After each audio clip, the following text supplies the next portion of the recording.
Ang punerarya ay tahimik, si Yuna ay nakatayo sa tabi ng mga alaala ng kanyang mga yumaong magulang. Ang hangin ay mabigat sa dalamhati habang siya ay nagluluksa sa kanilang pagkawala, ang kanyang mga luha ay dumadaloy ng malaya, at sa kanyang puso, siya ay nakakapit sa tanging pamilya na natitira sa kanya, ang kanyang lolo. Sa loob ng kanyang alaala, ang kanyang lolo ang naging kanyang kanlungan, siya ang nagprotekta sa kanya matapos ang trahedyang pagpanaw ng kanyang mga magulang. Mula sa sandaling iyon, nangako si Yuna na gagawin ang lahat upang mapasaya ang kanyang lolo, ngunit kahit ang pinakamalalakas na kanlungan ay humihina sa paglipas ng panahon. Kamakailan ay natuklasan ni Yuna ang isang nakakapanghinayang katotohanan, ang kanyang lolo ay nasa huling yugto ng kanser sa pancreas. Kaunti na lamang ang natitirang araw niya, at sa kaunting oras na natitira, siya ay nagbigay ng isang hiling, nais niyang makita siyang ikasal bago siya pumanaw. Ang puso ni Yuna ay kumabog, kasal. Siya ay masyadong bata, at tila nagmamadali. Gayunpaman, ang pag-aalala ng kanyang lolo para sa kanyang hinaharap ay nag-iwan sa kanya ng walang pagpipilian kundi isaalang-alang ito. Sa kolehiyo, nilapitan siya ni Suki, ang kanyang masayahin at kaakit-akit na kaibigan na palaging nagpapasaya sa kanyang mod. Isang ideya ang pumasok sa kanyang isipan, at bigla siyang hinayla siya palabas ng silid-aralan. Nang makalabas sila, siya ay nag-atubiling sandali bago sumabog. Suki, gusto mo bang pakasalan ako? Nagtigilan si Suki, nagulat sa sandali, pagkatapos ay ngumiti. Siyempre, biglaan, pero paano ko tatanggihan kung ikaw ang nag-propose, sabi niya, at nagdagdag na may tawa.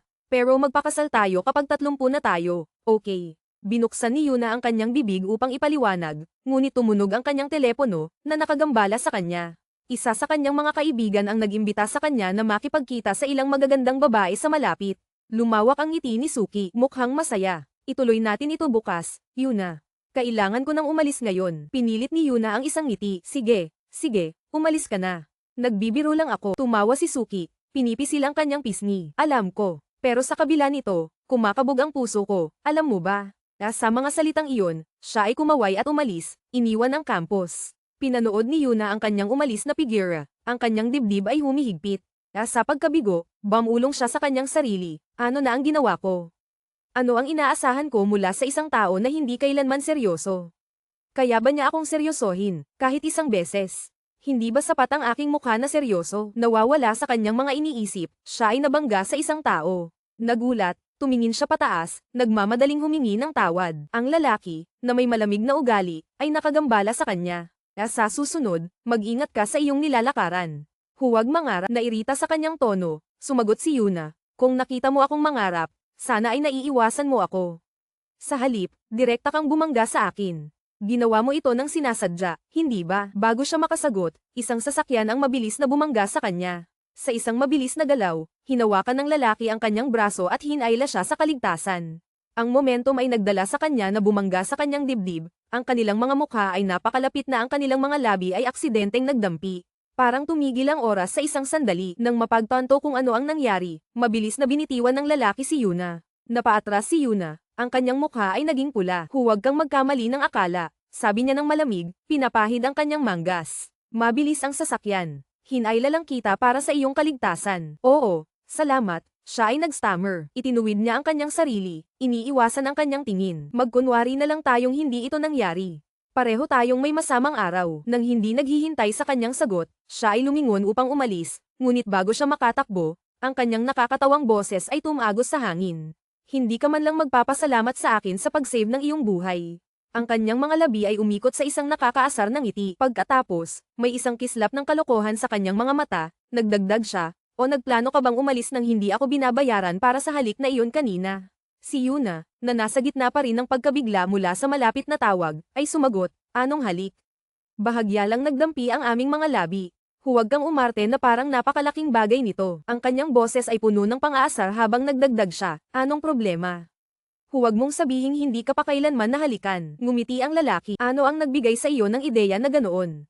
Kung tutuusin, ikaw ang mukhang hindi pa nahahalikan. Nairita, sumagot si Sofia, ano bang espesyal sa iyo?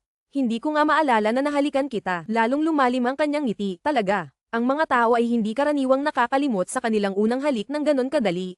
Ang kanyang galit ay sumiklab sa kanyang nakakaasar na tono. Unang halik, nasisiraan ka na ba ng bait? Para sa iyong kaalaman, ikaw ang ika-108 na tao na nahalikan ko. Kaya patawarin mo ako kung hindi ito naging kaaya-aya. Sa mga salitang iyon, siya ay lumiko sa kanyang takong, ang kanyang boses ay matalim habang nagdagdag siya.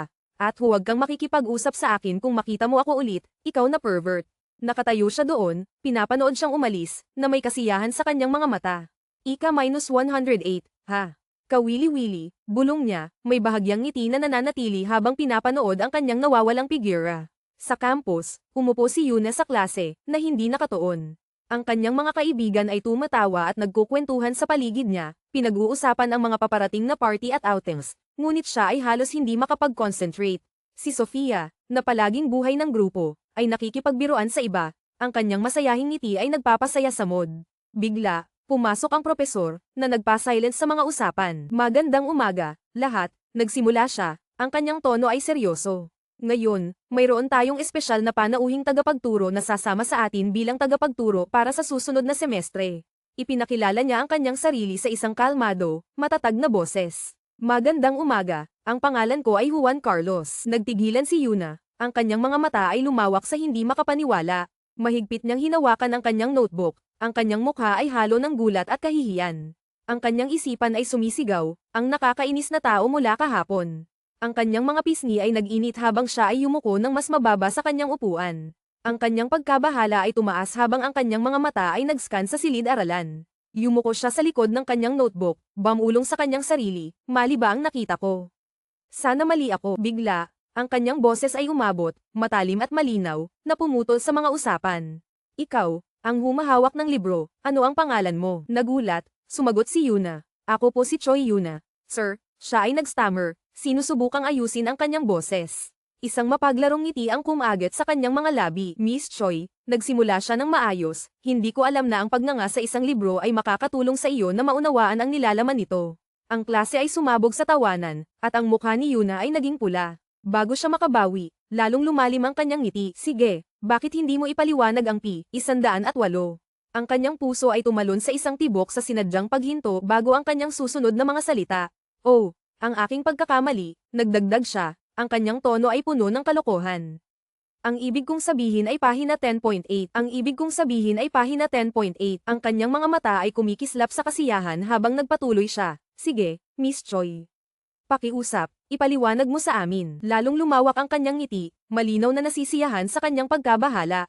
Nang matapos ang klase, casually na binati ni Sofia si Profesor Juan Carlos. Bakit hindi mo sinabi sa akin na magtuturo ka dito? Tanong niya, ang kanyang tono ay magaan at masaya.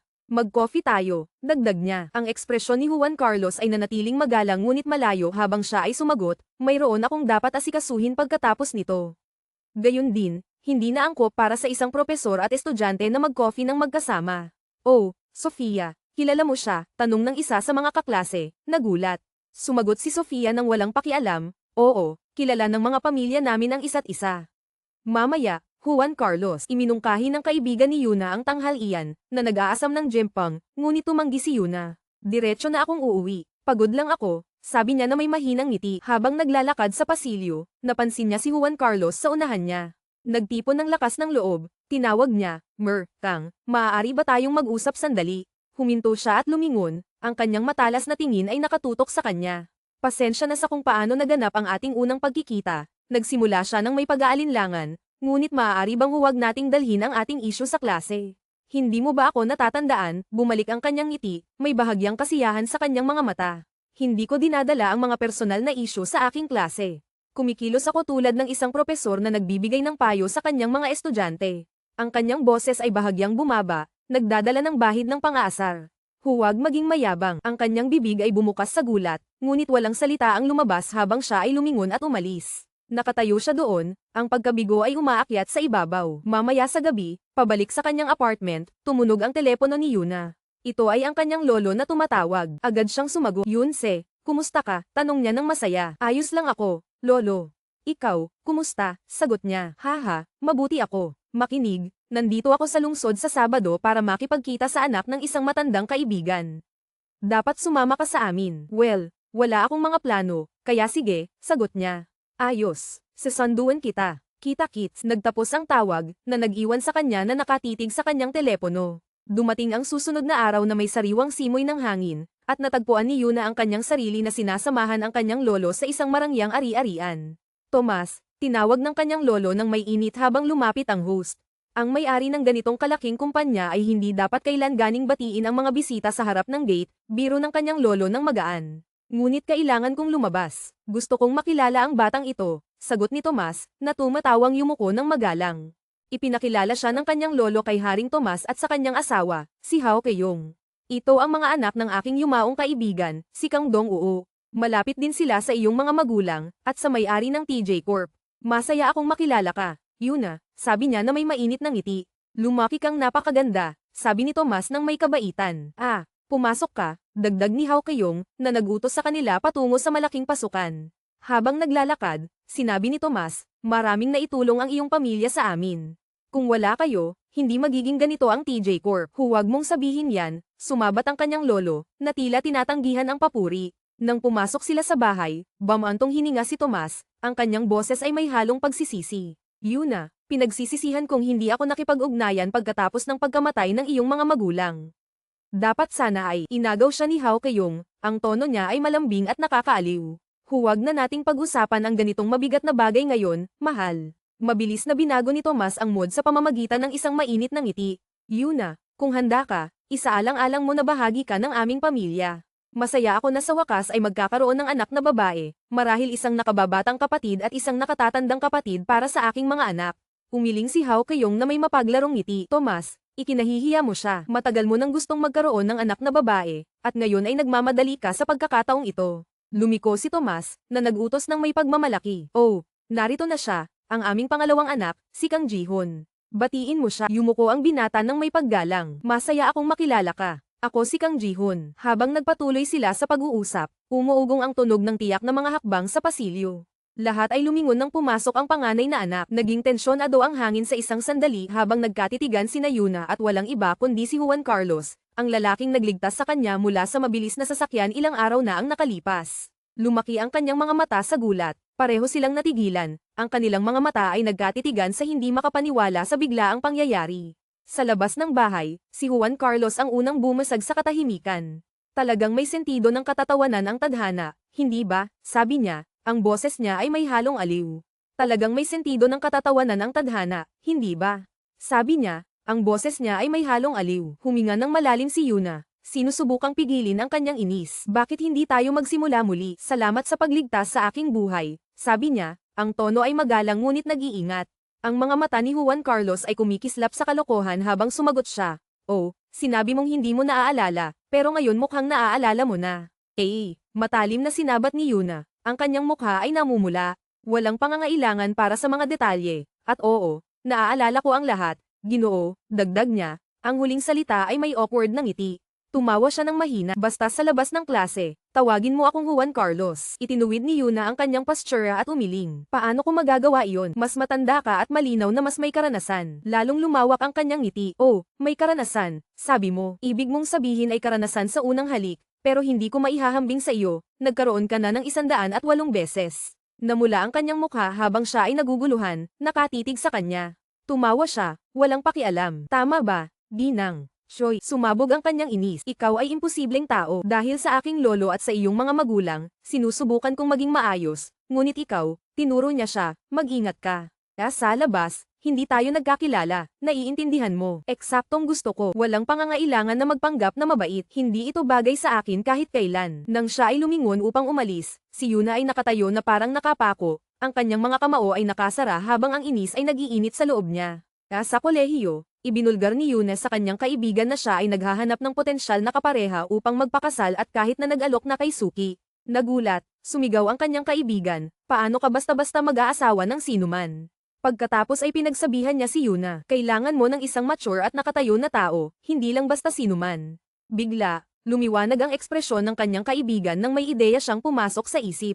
Alam ko, ang tiyahin ko ay may negosyo sa matchmaking. Ayusin natin ang isang blind date para sa iyo. Nang hindi naghihintay ng sagot, nagdagdag siya ng may katiyakan, aayusin ko ito para sa Sabado. Sa Sabado, sa isang hotel, umupo si Yuna na naghihintay sa kanyang partner sa matchmaking na dumating. Nang sa wakas ay lumitaw siya, ipinakilala niya ang kanyang sarili ng magalang ngunit agad na nagsimula ng walang katapusang kwento tungkol sa kanyang sariling kagandahan. Sa susunod na Sabado, nakilala niya ang isa pang lalaki na sobrang maingat sa dieta at hindi man lang siya pinayagang kumain ng malaya. Habang lumipas ang mga linggo, nakilala ni Yuna ang iba't ibang mga lalaki, Ang ilan ay sobrang matapang, na direktang nangaakit sa kanya, habang ang iba naman ay naniniwala sa mga multo at nagbahagi ng nakakabahalang mga kwentong nakakatakot. Naging malinaw sa kanya kung gaano kahirap makahanap ng angkop na kapareha. Gayunpaman, isang Sabado, nakilala niya ang isang lalaking tila totoo. Habang siya ay nag-iisip tungkol dito, aksidenteng nahulog ang kanyang tasa ng tsaa. Agad na inaalok ng lalaki ang kanyang panyo, isang maliit na kilos na nagbigay ng pag-asa sa kanya na marahil ay may pagkakataon pa siyang makahanap ng isang disenteng lalaki. Sa parehong hotel, sa kabilang panig, si Juan Carlos ay nakaupo sa isang upuan, nakikipagtalo sa telepono sa kanyang ina. Bakit ka nangako nang hindi muna ako kinonsulta? Sabi niya, ang tono niya ay may halong inis. Maingat na ipinaliwanag ng kanyang ina, hindi ako iyon. Gusto ng kaibigan ko na ipakilala ang kanyang anak na babae sa iyo pagkatapos makita kung gaano kahusay ang takbo ng iyong kumpanya. Sa sandaling natapos ang tawag, may tumawag sa kanyang pangalan. Isang batang babae ang nakatayo sa kanyang harapan, na may maliwanag na ngiti. Naalala ang mga salita ng kanyang ina, tiningnan ni Juan Carlos ang babae nang may seryosong ekspresyon at nagtanong, mukhang pamilyar ka, nagkita na ba tayo dati? Sumagot ang babae na may maliwanag na ngiti, oo, nagkita tayo noong nakaraang taon sa kaarawan ni Prinsipe Ivan. Nang hindi naghihintay ng sagot, nagsimula siyang magkwento kung paano siya makakatulong sa kanya na palawakin ang kanyang negosyo sa pamamagitan ng paggamit ng kanyang koneksyon sa prinsipe. Nakikinig si Juan Carlos, halatang naiinis sa kanyang walang tigil na kwento. Sa wakas, tumayo siya at magalang na nagsabi, masaya akong makilala ka, ngunit may ilang trabaho akong dapat asikasuhin. Dapat na akong umalis. Mabilis na iminungkahi ng babae na dumating siya sa hindi magandang oras at nag-alok na umalis na muna. Habang siya ay naglalakad patungo sa labasan, huminga si Juan Carlos ng malalim at umupo muli sa kanyang upuan, nakahinga ng maluwag na sa wakas ay nagkaroon ng kapayapaan. Sa kabilang panig ng hotel, mukhang maayos ang pag-uusap ni Yuna. Habang sila ay nag-uusap, nagsimula ang lalaki ng magalang, nagtatanong tungkol sa kanyang pamilya. Gayunpaman, nagbago ang tono niya nang ibulalas niya. Nagastos ako ng 30 milyon para lang makilala ang isang tao sa aking antas. Napaatras si Yuna. Ang gulat ay halata sa kanyang mukha. Napansin ng lalaki ang kanyang reaksyon, bigla niyang hinawakan ang kanyang kamay at sinabi, huwag kang magsinungaling sa akin. Alam kong mga tao tulad mo ay mababa ang uri, desperado. Sumama ka sa akin sa silid, o i-report kita. Uminit ang kanyang galit, at sumagot siya, i-report mo ako sa pulis. Wala akong takot. Sa sandaling iyon, isang pamilyar na boses ang umuugong sa hangin. Si Juan Carlos, na dumadaan, ay huminto sa kanyang mga yapak. Nagpatuloy ang lalaki, na hindi pinapansin ang kanyang pagtutol. Kung gusto mo ng pera, matutulungan kita na makuha ito ng mabilis. Pinigilan ni Yuna ang kanyang mga ngipin, sinusubukang kontrolin ang kanyang galit. Bago pa makapagsalita ang lalaki, mahigpit na nahawakan ng ibang tao ang kanyang kamay. Nagulat, tumingin si Yuna pataas, tanging makita si Juan Carlos na nakatayo roon, nakatitig sa lalaki na may malamig na ekspresyon. Humigpit ang kanyang pagkakahawak, na nagdulot sa lalaki na sumakit at matambo pabalik sa sakit. Nang walang salita, hinawakan ni Juan Carlos ang kamay ni Yuna at mabilis na dinala siya palabas ng eksena. Nahihirapang makasunod sa kanyang hakbang, nahulog si Yuna sa likod niya. Salamat, hindi ko alam kung ano ang mangyayari kung wala ka roon, sabi niya na may hingal. Tumingin siya sa kanyang kamay at nagdagdag, maaari mo nang bitawan, Juan Carlos. Binitiwan niya ang kanyang kamay at nagtanong, kaya, nandito ka para sa isang blind date. Naiinis, sumagot siya. Ano man ito, wala kang pakialam. Lumiko si Juan Carlos sa kanya at, na may ngiti, sinabi, batay sa suot mo, mukhang ito ay isang date, maliban kung totoo ang sinabi ng lalaki. Namula ang kanyang mukha, at mabilis siyang tumanggi. Umupo siya sa isang malapit na upuan na may buntong hininga. Huminga siya ng malalim at ipinaliwanag, may sakit ang aking lolo. Ito ang kanyang huling hangarin na makita akong magpakasal. Ang tiyahin ng aking kaibigan ay may ahensya ng matchmaking, kaya't nagpa siya akong subukan ito. Naging seryoso ang ekspresyon ni Juan Carlos habang nagtanong, akala ko ang kasal at pag-ibig ay pangarap ng bawat babae. Okay lang ba talaga na sumama sa mga blind date na ganito?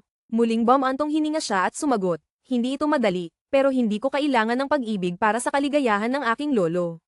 Gusto ko lang ang titulo ng asawa. Tinutukan siya ni Juan Carlos ng tingin, tila malalim ang iniisip. Dagdag pa niya ng mahinahon, akala ko ang lalaki kanina ay isang mabuting tao. Akala ko sa wakas ay matutupad ko ang hiling ng aking lolo. Umupo si Juan Carlos sa tabi niya, tahimik na walang sinasabi. Mukhang may kinakalkula siya sa isip bago siya tumingin sa kanya at nagsabi, Choi Yuna, magpakasal ka na lang sa akin. Nagtaka si Yuna at natigilan. Pagkalipas ng isang segundo, tumawa siya ng nervyoso. Biro lang yan. Nanatiling seryoso ang kanyang ekspresyon habang sumagot, hindi mo ba sinabi na hindi ka tatanggi kung may humiling sa iyo na magpakasal? Nawawala ang kanyang tawa. Oo, pero bakit ikaw pa? Bahagyang umusag si Juan Carlos at mahinahong sinabi, dahil kapaki-pakinabang ito para sa ating dalawa. Tugma tayo sa isa't isa, at magkakilala ang ating mga pamilya. Masisiyahan ng iyong lolo kung magpakasal ka sa akin. May pagdududa, tinanong niya, at ano ang makukuha mo dito? Kailangan ko ng katayuan bilang asawa, katulad ng kailangan mo ng titulo ng asawa, sagot niya. Dumating ang pagkaunawa sa kanya, at lumaki ang kanyang mga mata. Sandali, nandito ka rin para sa... Oo, siya'y pinutol. Ayokong sayangin ang oras ko sa mga blind date. Kung mag-aasawa ako ng iba, kailangan kong harapin ang kanilang mga damdamin, pero ikaw ay interesado lang sa titulo. Maginhawa ito para sa ating dalawa. Tumingin siya sa kanya ng mapanlikha at mumurahin, hindi ko maisip na magpapakasal tayo. Pagkatapos, matapos ang isang saglit, sinabi niya, maaari ba akong magkaroon ng oras para mag-isip?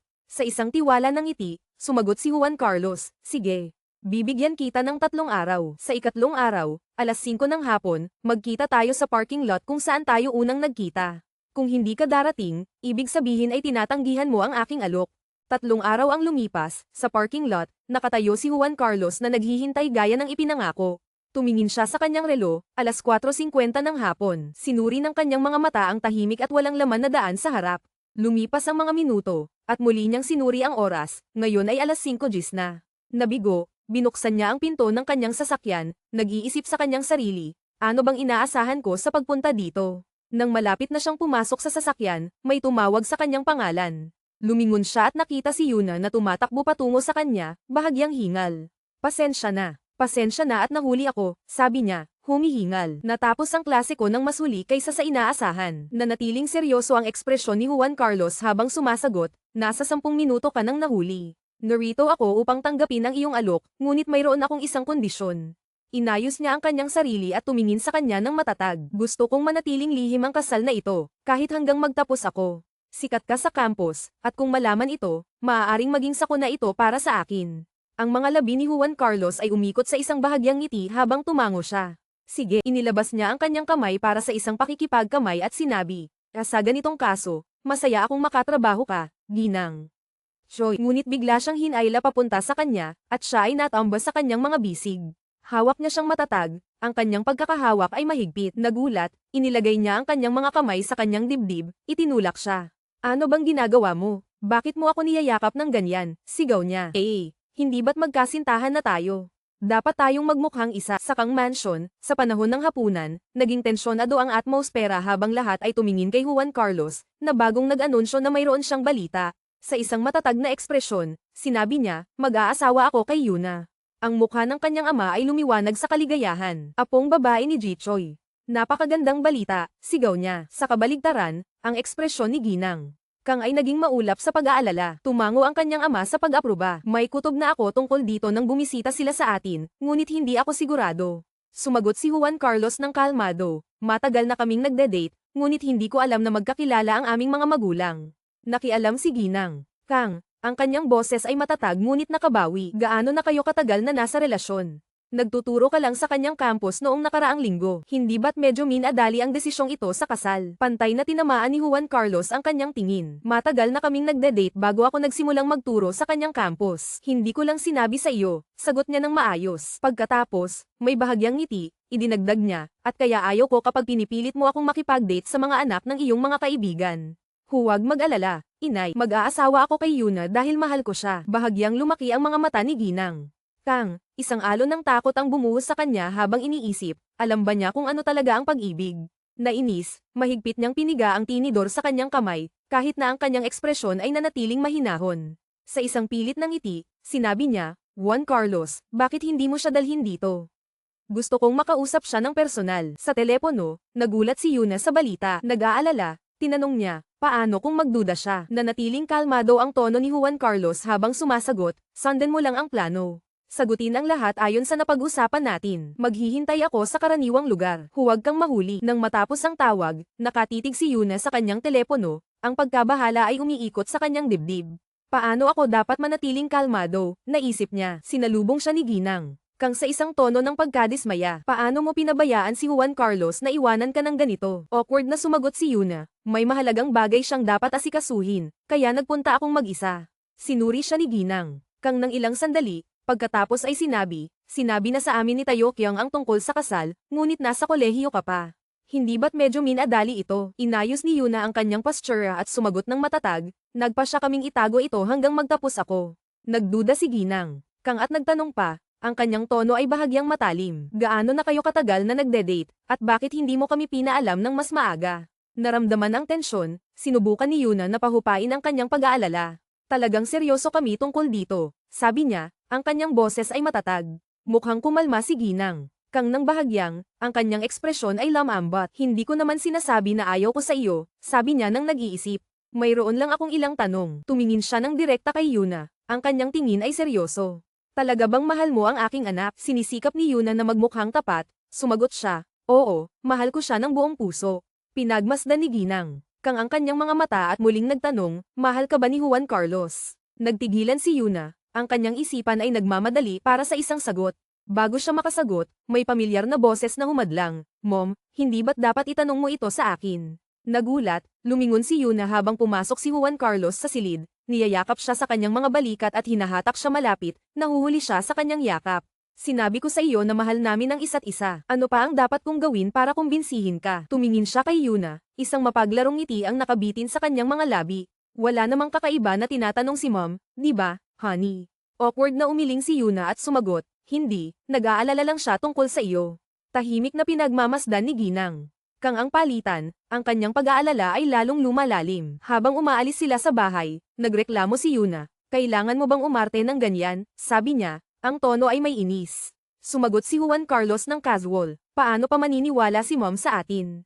Hindi mo naman kailangan akong yakapin, sagot niya. Umismed siya ng bahagya, dapat mong makita ang mukha mo nang tinanong kanya ng mga tanong na iyon. Mukha kang awkward, lalo na nang niyakap kita. Humihingal siya. Paano ako hindi magiging awkward? Halos hindi tayo magkakilala, at hindi mo man lang ako binalaan ng maaga. Nang makarating sila sa kanyang tahanan, nagmumura siya ng magalang na salamat, at sinubukang bumaba sa sasakyan. Ngunit bago siya makaalis, hinawakan ni Juan Carlos ang kanyang kamay at hinayla ito sa kanyang mga labi, pinipisil ito ng halik. Mukhang kailangan nating magpraktis, sabi niya na may mapaglarong ngiti. Lumaki ang kanyang mga mata, at ang kanyang mukha ay namula. Magpraktis, bulong niya, naguguluhan. Oo, magpraktis, sagot niya. Kailangan nating magmukhang tunay na magkasintahan sa bawat pagkakataon. Hinayla niya ang kanyang kamay at sumagot, hindi natin kailangan iyon. Kaya ko nang mag-isa. Pinagtawanan niya, tingnan mo. Nalilito ka na, tulad ng ngayon. Yumuko siya ng mas malapit, nakatingin sa kanya, ang kanyang tingin ay mapaglaro, lalo na nang lalo pang namula ang kanyang mukha habang ang init ay umakyat sa kanyang mga pisngi. Nagpanik siya at itinulak siya pabalik. Sabi ko, hindi ko kailangan ito, sigaw niya bago nagmadaling bumaba sa sasakyan. Habang umaalis siya, tumunog ang kanyang telepono. Nang makita niyang ang kanyang lolo ang tumatawag, mabilis siyang sumagot. Sa kabilang dulo, ang boses ng kanyang lolo ay mainit at nakatatawa. Dapat sana ay sinabi mo sa akin ng mas maaga, at sumang-ayon na ako sa iyong kasal noon din. Nang marinig ang kanyang kaligayahan, isang ngiti ang umusbong sa kanyang mga labi, kahit na isang alon ng nerbiyos ang tumama sa kanya. Masyado nang huli para umatras ngayon, naisip niya. Nang matapos ang tawag, bumalik siya patungo sa sasakyan. Yumuko siya sa bintana at sinabi, sige, magpraktis tayo. Sa loob ng sasakyan, habang siya ay lumalapit sa kanya, nagtanong siya ng may pag-aalinlangan, kailangan ba talaga nating magpraktis ng halik? Tumingin siya sa kanya, ang kanyang mga mata ay kumikislap sa kalokohan. Ano sa tingin mo? Nang hindi naghihintay ng sagot, hinawakan siya sa leeg at maingat na hinawakan ang kanyang mukha. Sa susunod na segundo, nahuli ng kanyang mga labi ang kanya. Ang kanyang mga mata ay malaki sa gulat habang ang sandali ay humahaba. Ang kanilang halik ay lumalim, dinadala siya ng higit pa rito. Matapos ang tila isang walang katapusang sandali, umatras si Juan Carlos na may maliit na ngiti. Iyon ay isang halik sa kasal, sabi niya ng casual, pinapahid ang kanyang hinlalaki sa kanyang mga labi. Mag-aasawa tayo sa lalong madaling panahon, kaya tama lang na magpraktis para dito, hindi ba? Habang siya ay naguguluhan pa rin, tumango siya ng walang salita at mabilis na umalis. Si Juan Carlos ay nakasandal, pinapahid ang likod ng kanyang leeg, ang kanyang mga pisngi ay bahagyang namumula habang inuulit ang nangyari. Kinabukasan, sa kolehiyo, habang si Yuna ay tumitingin sa kanyang mga kaibigan, naalala niya ang kanyang pag-uusap kay Juan Carlos. Itinatago namin ito, ngunit maaari ko bang sabihin sa isa sa aking mga kaibigan? Kailangan ko ng isang tao na nandyan para sa akin, tanong niya, at pumayag siya. Tumingin sa kanyang mga kaibigan ngayon, nag-atubili siya, hindi sigurado kung kanino siya magtatanong. Mamaya, habang naglalakad kasama si Yunagon, nag-ipon siya ng lakas ng loob at sinabi, kailangan kong makipag-usap sa iyo tungkol sa isang bagay. Si Yunagon ay ngumiti ng nakakatawa. Ano iyon? Ikakasal ka ba o ano? Sa awkward na paraan, sumagot si Yuna. Actually, oo. Nagtigilan si Yunagon, ang kanyang mga mata ay lumaki sa gulat.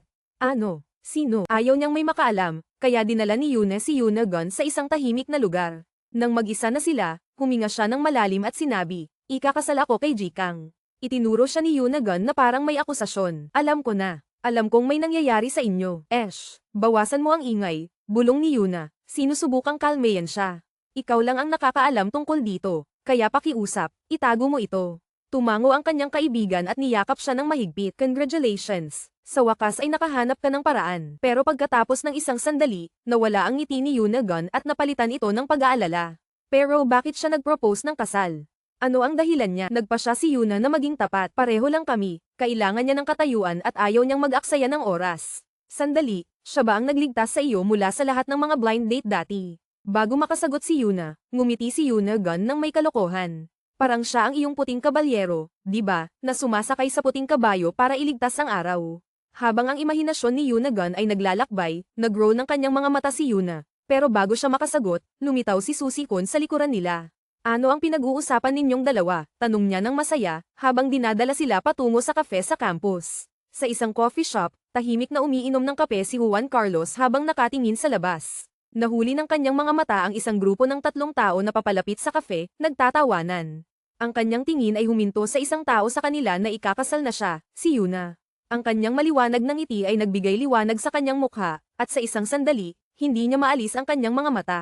Bigla, isang boses ang pumutol sa kanyang mga iniisip. Juan Carlos. Luminggi siya upang makita si Sofia na nakatayo malapit. Hello, Sofia. Sagot niya ng kalmado. Umupo si Sofia sa tabi niya na may masayang ngiti. Kung alam ko lang na pupunta ka rito, sumama na sana ako sa'yo kanina, sabi niya nang walang pakialam. Habang nag-uusap sila, pumasok ang grupo sa kafe. Nang makita si Sofia, masiglang kumaway si Suki. Sofia. Oh, at nandito rin si Gino Kang, sabi niya, puno ng sorpresa ang boses. Lumingga si Suki kay Juan Carlos na may kasiyahan. Lalabas kami para kumain. Gusto niyo bang sumama ni Sofia? Tumingin si Juan Carlos kay Yuna, na tahimik na nag-sign na huwag tumanggap sa imbitasyon. Isang ngiti ang umusbong sa kanyang mga labi habang hindi niya pinansin ang kanyang tahimik na panawagan. Bumalik siya kay Suki at sumagot, sige, sasama ako. Ayos. Tara na, sabi ni Suki, nakitang-kita ang kanyang kasiyahan. Habang nakaupo sila sa restaurant, hindi maalis ni Yuna ang hindi komportableng pakiramdam sa presensya ni Juan Carlos. Tila tense ang atmosfera, at hindi siya makapag-relax. Si Suki, gaya ng dati, ay nag-alok sa kanya ng kalahating lutong itlog, isang kilos na lagi niyang ginagawa kapag kumakain sila ng magkasama. Gusto mo ito, di ba? Sabi niya, inilalagay ito sa kanyang plato. Napansin ni Juan Carlos ang kilos, ang kanyang tingin ay nanatili sa kanila. Nang mapansin ang kanyang titig, ipinaliwanag ni Suki na may masayang ngiti, si Yuna ay mula sa Gold Island. Mahilig siya sa itlog sa ibabaw. Isa itong bagay doon. Bahagyang ngumiti si Juan Carlos. Oh, hindi ko alam iyon, sabi niya, humaharap kay Yuna. Kailan ka lumipat sa Seoul? Isa itong bagay doon. Bahagyang ngumiti si Juan Carlos. Oh, hindi ko alam iyon, sabi niya, humaharap kay Yuna. Kailan ka lumipat sa Seoul? Bago makasagot si Yuna, muling sumingit si Suki. Lumipat siya dito nang magsimula ang kolehiyo. Bago iyon, nakatira siya sa Goj kasama ang kanyang lolo. Naramdaman ni Yuna na awkward at naisip, bakit hindi na lang siya tumahimik? Naputol ang kanyang mga iniisip nang kumuha si Suki ng pagkain mula sa kanyang mangkok gamit ang kanyang chopsticks. Na-frustrate, sumagot siya, huwag mong gamitin ang chopsticks mo sa pagkain ko. Heto, kunin mo na lahat. Huwag mong gamitin ang chopsticks mo sa pagkain ko. Heto, kunin mo na lahat. Si Sofia, na nagmamasid sa kanilang palitan, ay tumawa. Oh, ang cute ng bond niyong dalawa. Ngumiti si Suki, inilalagay ang kanyang braso sa balikat ni Yuna. Oo, talagang magkaibigan kami. Mananatiling tahimik si Juan Carlos, ang kanyang ekspresyon ay hindi mabasa habang pinapanood ang interaksyon. Si Yuna, gayunpaman, ay nakaramdam na may mali. Si Yunagon ay huminga ng malalim, iniisip kung gaano kakaiba ang sitwasyon. Matapos nilang tapusin ang kanilang pagkain, nagpaalam sina Suki at Sofia, kamakaway ng palem habang umalis para sa kanilang mga aktibidad sa club. Ang natitirang tatlo ay kumaway pabalik, at si Yunagon, na naramdaman ang tensyon, ay nagsalita. Sa tingin ko mas mabuti kung aalis na rin ako. Gusto ni Yuna na umalis kasama siya, ngunit bago siya makagawa, hinoblot ni Juan Carlos ang kanyang bag mula sa likuran, pinigilan siya. Napansin ito, sinabi niya ng simple, sige, mauna ka na. Nang makaalis na ang iba, tumingin si Juan Carlos sa kanya at sinabi ng tuwid, dapat sinabi mo sa akin kanina na may boyfriend ka. Hindi ako komportable, na-irritate, sumagot si Yuna, hindi siya boyfriend ko. Sinuklian niya ito ng masamang tingin at idinagdag, at bakit ka pumayag na sumama? Sumagot si Juan Carlos ng kalmado, nagkasundo tayong itago ang ating relasyon sa campus, pero hindi ibig sabihin na hindi tayo magkakilala. Natural lang akong kumilos sa harap ng mga estudyante ko. Habang tinitingnan siya, naisip ni Yuna, alam kong hindi ito totoong kasal, pero paano siya nakakapagpakatatag? Nang magsimula na siyang umalis, inutusan niya, sumama ka sa akin sa sasakyan. Nakaramdam ng lungkot, naisip niya, ano ang inaasahan ko mula sa isang tao tulad ni Gino Kang? Bigla, iniunat niya ang kanyang kamay patungo sa kanya. Nagulat, tinanong niya, ano? Sumagot siya ng maayos, dapat tayong magpraktis tuwing may pagkakataon, di ba? Nag-atubili siya, nakatingin sa kanya ng ilang sandali. Sa wakas, inilagay niya ang kanyang kamay sa kamay niya. Habang naglalakad silang magkasama, magkahawak kamay, naisip niya, sa kabila ng lahat, ang relasyon na ito ay dapat walang damdamin, di ba? Determinado, nagpasya siya, kung kaya niyang maging malamig, kaya ko rin. Nang makarating sila sa sasakyan, binuksan ni Juan Carlos ang pinto at nagkomento, napansin kong hindi ka pa rin komportable sa paghawak ng kamay. Dapat sanay ka na rito, isinasaalang-alang na nahalikan mo na ng 108 beses. Si Yuna ay nagalit sa kanya, hindi sigurado kung dapat bang magalit o hayaan na lang ito. Nagpa siya na walang masama sa pagsunod, sumagot siya ng simple, sorry. Sinubukan niyang maging mas mahusay, muling hinawakan ang kanyang kamay at nagtanong, ganitong paraan. O baka ganito, nag-eksperimento sa iba't ibang paraan ng paghawak ng kamay, idinagdag niya, alin ang mas mukhang romantiko. Pinagsama ni Juan Carlos ang kanyang mga daliri sa kanya, mahigpit na hinahawakan ang kanyang kamay. Ganitong paraan, sabi niya na may matatag na tingin. Tumingin si Yuna sa kanya, nararamdaman ang init ng kanyang kamay. Sa isang sandali, hindi niya alam kung paano tumugon, ang kanyang puso ay kumabog sa kabila ng kanyang sarili. Habang nag-uusap si Yuna kay Yunagon, ipinahayag ng kanyang kaibigan ang pag-aalala tungkol sa kalikasan ng kanyang kasal. Ito ay legal na nakatali, pero hindi pa rin ito totoo. Gaano katagal niyo balak magpanggap? Tanong ni Yunagon ng seryoso. Naisip ni Yuna sa kanyang sarili, tama siya, kailangan kong mag-isip ng plano. Pinag-isipan niya, si Juan Carlos ay isang matagumpay na negosyante. Malamang na naisip na niya ang lahat ng ito. Pero ako, susunod na lang ba ako sa kanyang mga hakbang nang hindi iniisip ang sarili ko? Kinabukasan, sa loob ng sasakyan ni Juan Carlos, ibinigay niya sa kanya ang isang papel. Ano ito? Tanong niya, nakakunot ang noo. Ito ay isang liham ng kasunduan, sagot niya ng may kumpiyansa. Kumuha ka ng isang kopya. Ito ay isang kasunduan sa kasal upang matiyak na walang sino man sa atin ang nasa disbentaha. Sinuri ni Juan Carlos ang papel ng maigi. Tama iyon, bulong niya, binabasa ang mga punto. Ang unang punto, pagpapanatili ng pagiging kumpidensyal tungkol sa kasal, ay may katuturan, ngunit katayuan sa kasal, ang mas magandang termino. Mas malinaw iyon. Tumingin siya sa kanya. Wala akong problema sa unang punto, ngunit kung sasabihin mo sa isa sa mga kaibigan mo, sasabihin ko sa isa sa mga kaibigan ko. Nagpatuloy siya, binasa ang pangalawang punto, pag-uugali ng naangkop. Okay ako dito. Pagkatapos ay umabot siya sa pangatlong punto, ang mga personal na buhay ay hiwalay, binasa niyang malakas. Bago siya makapagkomento, siya ay sumingit. Oo, hindi tayo talagang kasal, kaya malaya tayong gawin ang gusto natin. Ngumiti siya, itinaas ang kilay. Kaya, pwede ka bang makipag-date sa boyfriend mo? Tumindi ang kanyang titig. Hindi ganon. Ang kanyang mga mata ay kumikislap na may kalokohan habang patuloy siyang nagbabasa. Hindi ako sumasang-ayon sa ika-4 na punto, bigla niyang sinabi. Paano maniniwala ang mga pamilya natin kung hindi tayo mapagmahal sa harap nila? Ipinaliwanag niya ng matatag, hindi ito kailangang palaging ganon, at kailangan mong ipaalam sa akin ng maaga. Umiling siya, hindi iyon praktikal. Kailangan nating mag-improvise, pero hindi tayo madalas magkikita. Siya ay tumutol. Maaari tayong magplano ng maaga. Umupo siya ng nakarelax, nagbigay ng isang malaking balita. Oh, nakalimutan kong banggitin. Pagkatapos nating ikasal, gusto ng nanay ko na manatili tayo sa bahay ng pamilya hanggang magtapos ka. Isa ito sa mga kondisyon niya. Kumunat ang kanyang mga mata. At sinasabi mo ito ngayon. Hindi pinansin ang kanyang inis. Nagpatuloy siya. Kaya ang mga puntos 4 at 5 ay dapat alisin. Tungkol sa punto 6, huminto siya, tinitingnan siya, kung pumanaw ang lolo mo, wala nang benepisyo para sa iyo, kaya naiintindihan ko. Ang kanyang inis ay umabot sa sukdulan. Bakit kailangang alisin ang 5? Sa tingin ko hindi ito kinakailangan. Sagot niya ng simple. Lumapit siya. Ang kanyang ngiti ay lumalim habang tinanong niya, ano sa tingin mo ang gagawin ko? Gagawa ng masama sa iyo. Huminto siya. Ang kanyang tingin ay matalim. Natatakot ka bang maimpluwensyahan? Nag-init ang kanyang mga pisngi sa galit habang siya ay tiningnan. Ayos, sabi niya ng may galit. Tinanggal ang 4, pero mananatili ang 5. Babaguhin ko na lang ang 4. Ibinigay niya sa kanya ang binagong kasunduan. Binasa niya ito ng malakas, hindi natutulog sa parehong kama. Sumagot siya ng matatag, ang kasal na ito ay negosyo, hindi emosyonal, di ba? Nang walang karagdagang pagtatalo, kinuha niya ang papel at pinirmahan ito. Pinanood niya siya ng seryoso bago sinabi, kapag tapos ka na, isara mo ang iyong mga mata. Kumunat ang kanyang noo, naguguluhan. Bakit? Bago siya makapag-isip sa kanyang mga salita, napansin niyang naklin siya patungo sa kanya, nakapikit ang mga mata. Nagtigilan siya, ang kanyang isip ay nag-uumapaw. Bahagyang binuksan niya ang kanyang mga mata, napagtanto ang kanyang pag-aatubili. Naguluhan, hinawakan niya ang kanyang mga pisngi. Sorry, nakalimutan kong tanggalin ang aking sombrero. Nag-eensayo lang ako para sa kasal. Bago pa siya makapagtapos, inabot niya ang kanyang sombrero, inalis ito, at itinapon sa tabi. Sa isang mabilis na galaw, lumapit siya, hinawakan ang kanyang mukha. Isang halik sa kasal, bulong niya, ang boses ay mababa, ay sinisimulan ng ikakasal. Bumilis ang tibok ng kanyang puso habang siya ay lumalapit, ang kanyang tingin ay nakatuon sa kanya. Bumilis ang tibok ng kanyang puso habang siya ay lumalapit, ang kanyang tingin ay nakatuon sa kanya. Napahinto ang kanyang paghinga habang pinagdikit niya ang kanyang mga labi sa kanya, ang halik ay lumalim habang pareho silang nawawala sa sandaling iyon, napagtanto ang kahalagahan nito.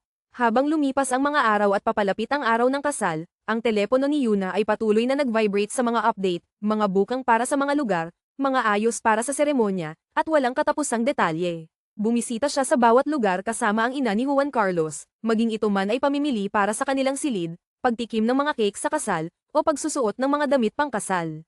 Isang hapon, habang siya ay sumusuot ng kanyang damit pangkasal at nakatayo sa harap ng salamin, isang alon ng pagkaunawa ang bumuhos sa kanya, ang kasal na ito, kahit na isang kontrata para sa kapwa kapakinabangan, ay totoong-totoo pa rin. Tumingin siya sa kanyang refleksyon, ang kanyang mga emosyon ay naguguluhan. Ang seremonya ay nakatakdang maganap sa kanilang tahanan sa Gulf Island. Habang naglalakad sa hardin, napansin niya ang kasiglahan ng mga paghahanda, ang mga dekorasyon, ang mga bulaklak, ang mga mesa na inaayos, ngunit hindi niya maintindihan kung bakit hindi siya nakakaramdam ng kasiyahan sa loob. Sa loob ng bahay, lumapit sa kanya ang kanyang tiyahin na may nag-aalala na ekspresyon. Nasaan si Juan Carlos? Hindi ko pa siya nakita, sabi ng kanyang tiyahin, humihikbi. Dapat nandito na siya. Nang marinig ang mga salitang iyon, isang panghihina ang tumama sa puso ni Yuna, isang kawalang sigla na hindi niya maipaliwanag ang nagsimulang bumalot sa kanya. Bigla, may tumawag sa kanyang pangalan. Lumingge siya sa pinto, at naroon siya, ang kanyang magiging asawa, nakatayo na may dalang bagahe, ang kanyang mukha ay kalmado ngunit nakakaengganyo. Dama po ang ginhawa sa kanya nang makita siya, ang kanyang puso ay hindi inaasahang umangat. Napansin ang kanyang ekspresyon, lumapit si Juan Carlos, maingat na kinuha ang kahon na hawak niya. Pasensya na, sabi niya, dumating ako nang hindi ka pinapaalam. Bago pa sila makapagpatuloy, dumating ang kanyang tiyahin, at mabilis na ipinakilala ni Yuna si Juan Carlos bilang kanyang tiyahin. Habang nag-uusap sina Juan Carlos at ang kanyang tiyahin tungkol sa nalalapit na seremonya, ang tingin ni Yuna ay nanatili sa kanya nang hindi niya namamalayan. Nagsimula ang isang ngiti sa kanyang mukha, nakaramdam siya ng tunay na kapayapaan at kaligayahan. Tungkol sa nalalapit na seremonya, ang tingin ni Yuna ay nanatili sa kanya nang hindi niya namamalayan. Nagsimula ang isang ngiti sa kanyang mukha, nakaramdam siya ng tunay na kapayapaan at kaligayahan. Sa gabi, sa bahay ng mga Choi, nagtipon-tipon ang lahat sa paligid ng hapagkainan, nag-uusap ng casual. Ang tita ni Yuna ay mahinahong nagalit sa kanya, kailangan mong kumain ng mas marami, o baka mag-faint ka sa araw ng iyong kasal. Tumutol si Yuna, hindi ko kayang kumain ng sobra, tiya, o hindi mag-fit ang aking damit. Si Juan Carlos, na nakaupo malapit, ay sumingit na may kalmadong tiwala, huwag mag-alala, tiya.